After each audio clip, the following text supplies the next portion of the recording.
Salam, selamat pagi sahabat terkasih. Senang sekali kita bisa berjumpa kembali dalam renungan pagi ini.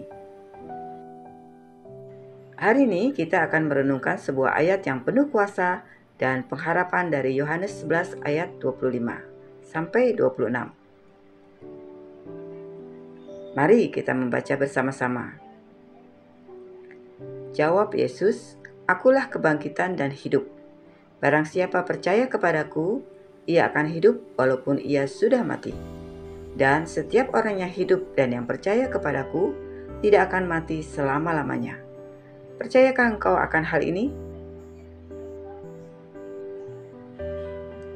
Kalimat ini bukan sekedar penghiburan bagi Marta yang baru kehilangan saudaranya, yaitu Lazarus, tapi juga pesan kekal bagi setiap kita yang mungkin sedang berhadapan dengan situasi yang mati. Harapan yang pupus, doa yang terasa tak dijawab, atau semangat yang mulai padam.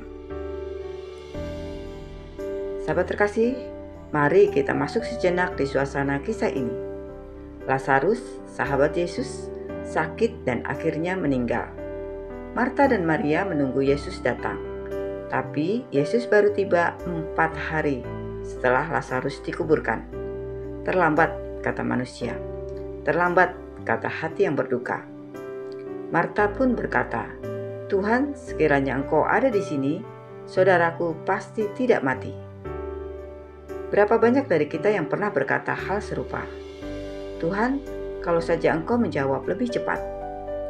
Tuhan, kalau saja Engkau tidak diam." Namun, Tuhan Yesus menjawab dengan sesuatu yang jauh lebih besar daripada yang bisa dibayangkan Marta. "Akulah kebangkitan dan hidup." Dengan kata lain, Tuhan Yesus sedang berkata, "Marta, aku tidak hanya bisa menyembuhkan. Aku adalah sumber kehidupan itu sendiri." Sahabat terkasih, keterlambatan Yesus bukan karena ia tidak peduli, tetapi karena ia ingin menyatakan sesuatu yang lebih dalam, yaitu kemuliaan Allah melalui kebangkitan. Dalam Yohanes 11 ayat 4, Yesus berkata, "Penyakit itu tidak akan membawa kematian, tetapi akan menyatakan kemuliaan Allah." Kadang Tuhan mengizinkan sesuatu tampak mati, supaya kita berhenti mengandalkan kekuatan sendiri dan mulai menyadari siapa Dia sesungguhnya. Mungkin doa kita belum dijawab, karena Tuhan ingin kita belajar percaya pada waktunya, bukan waktu kita. Kita ingin mukjizat sekarang, tapi Tuhan ingin iman yang bertumbuh. Ketika Yesus tiba di Betania, Lazarus sudah 4 hari dikubur. Secara manusia itu mustahil, tapi disitulah Yesus menunjukkan siapa Dia, yaitu kebangkitan dan hidup. Sahabat terkasih, Tuhan Yesus menyatakan, "Barang siapa percaya kepadaku, ia akan hidup walaupun ia sudah mati." Ayat ini bukan hanya bicara tentang kematian fisik, tapi juga kematian dalam pengharapan, sukacita, atau iman. Mungkin kita merasa ada bagian hidup yang mati, hubungannya tak bisa dipulihkan, doa yang lama tak terjawab, impian yang kandas.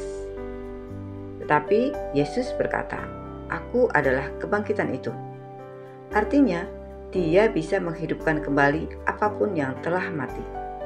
Bahkan sesuatu yang orang lain anggap sudah selesai, bagi Tuhan masih bisa dimulai lagi. Kadang Tuhan tidak menghapus kubur dari hidup kita, tapi Ia datang ke sana dan memanggil kita keluar, sama seperti Ia memanggil Lazarus. "Lazarus, marilah keluar." Suara itu masih sama sampai hari ini.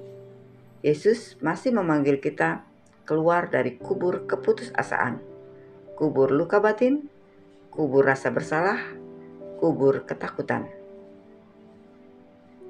Sahabat terkasih, Yesus tidak hanya memberi harapan, Ia adalah harapan itu sendiri. Ketika kita percaya kepadanya, hidup kita tidak lagi dikendalikan oleh apa yang kita lihat, tapi oleh siapa yang memegang kendali. Yesus tidak pernah kalah oleh kematian. Dan kalau Dia ada di dalam kita, maka tidak ada situasi yang bisa mengalahkan kita juga. Seperti yang ditulis oleh Paulus dalam Roma 8 ayat 11. Roh yang membangkitkan Yesus dari antara orang mati diam di dalam kamu. Artinya, kuasa kebangkitan itu hidup di dalam kita. Bukan hanya untuk hari kebangkitan nanti, tapi untuk hari ini, untuk memberi kekuatan, harapan, dan keberanian baru. Sahabat terkasih, Marta awalnya percaya bahwa kebangkitan itu akan terjadi nanti di masa depan. Tetapi Yesus ingin Marta percaya bahwa kebangkitan itu bisa terjadi sekarang. Kita sering menunda iman kita, seperti itu juga. Kita berkata, suatu hari nanti aku akan kuat. Nanti kalau keadaanku berubah, aku baru bisa bersyukur. Padahal Yesus berkata, aku adalah kebangkitan dan hidup sekarang. Bukan nanti, bukan besok, tapi hari ini. Hari ini kita bisa mulai lagi. Hari ini kita bisa bangkit lagi. Hari ini kita bisa berkata, Tuhan, aku percaya Engkau hidup. Dan karena Engkau hidup, aku pun akan hidup. Sahabat terkasih, pesan pagi ini sederhana tapi dalam. Tidak ada keadaan yang terlalu mati bagi Tuhan untuk dihidupkan kembali. Jadi, jangan menyerah. Mungkin kita tidak tahu bagaimana semuanya akan berakhir. Tapi percayalah pada pribadi yang sudah menang atas maut. Yesus berkata, akulah kebangkitan dan hidup. Dan itu berarti harapan kita masih hidup. Sahabat terkasih, mari kita berdoa bersama. Bapa yang Maha Baik, terima kasih karena Engkau adalah kebangkitan dan hidup. Engkau datang bukan hanya untuk menghapus air mata kami, tapi untuk menghidupkan kembali apa yang telah mati dalam diri kami.